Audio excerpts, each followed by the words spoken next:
সবেমাত্র মদিনায় আসলেন, মদিনার একটা ভঙ্গুর রাষ্ট্র ব্যবস্থাকে উনি মেরামত করবেন, সংস্কার করবেন। এখন যে কথাটা বলবেন এই কথাগুলো গুরুত্বপূর্ণ না? গুরুত্বপূর্ণ।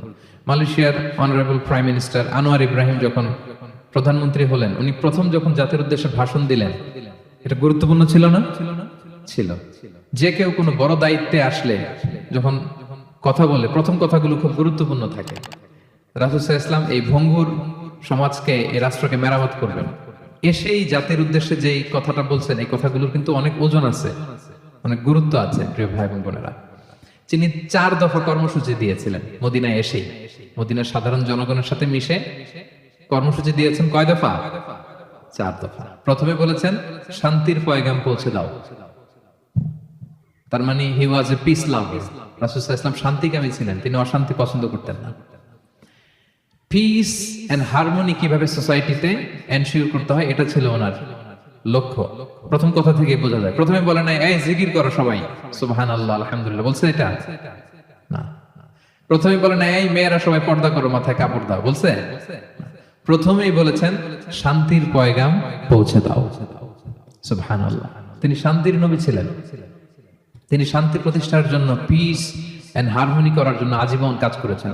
এবং মদিনাতেও তিনি এই 3 ধর্মের লোকদেরকে নিয়ে পিস এগ্রিমেন্ট করেছেন। যে কুরাইশরা আক্রমণ করেছে তাদের সাথে তিনি পিস এগ্রিমেন্ট করেছেন, শান্তি চুক্তি। প্রথম কথা হচ্ছে শান্তির বাণী পৌঁছে দাও।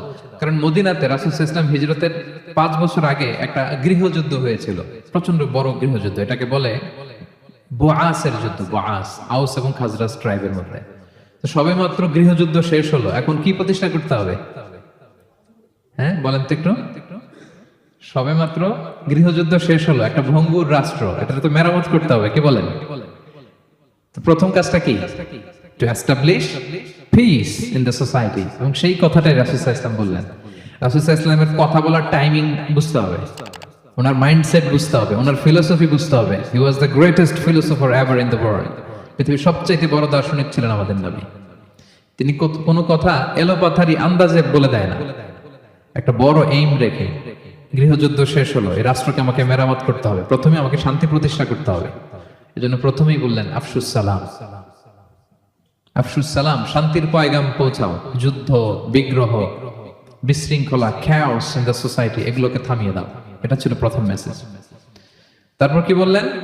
ওয়া আত'ইমুত তাআম, মানুষকে খাবার খাওয়াও, ফুড শেয়ার করো।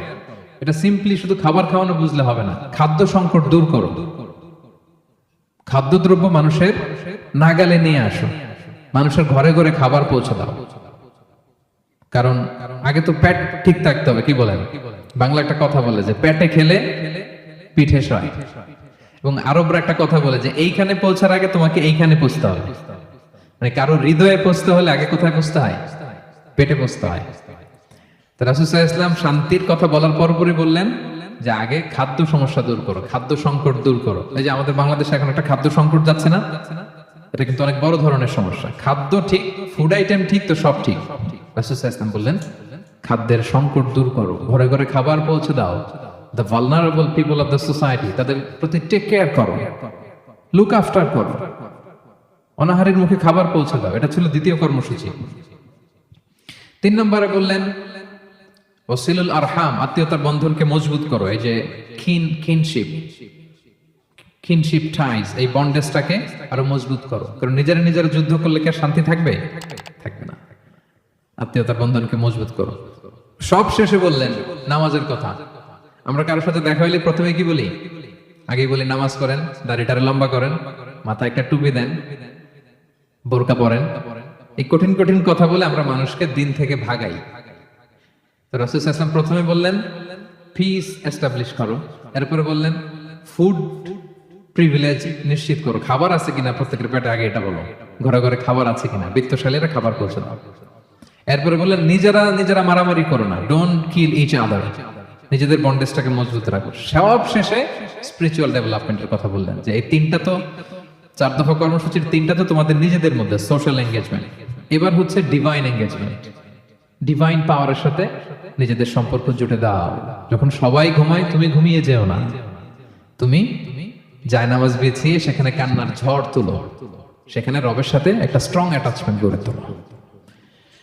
রাসূল সাল্লাল্লাহু আলাইহি ওয়াসাল্লাম বললেন চারটা কাজ যে করবে তাদখুলুল জান্নাতা বিসালাম, সহজেই সে আল্লাহর জান্নাতে ঢুকে যাবে।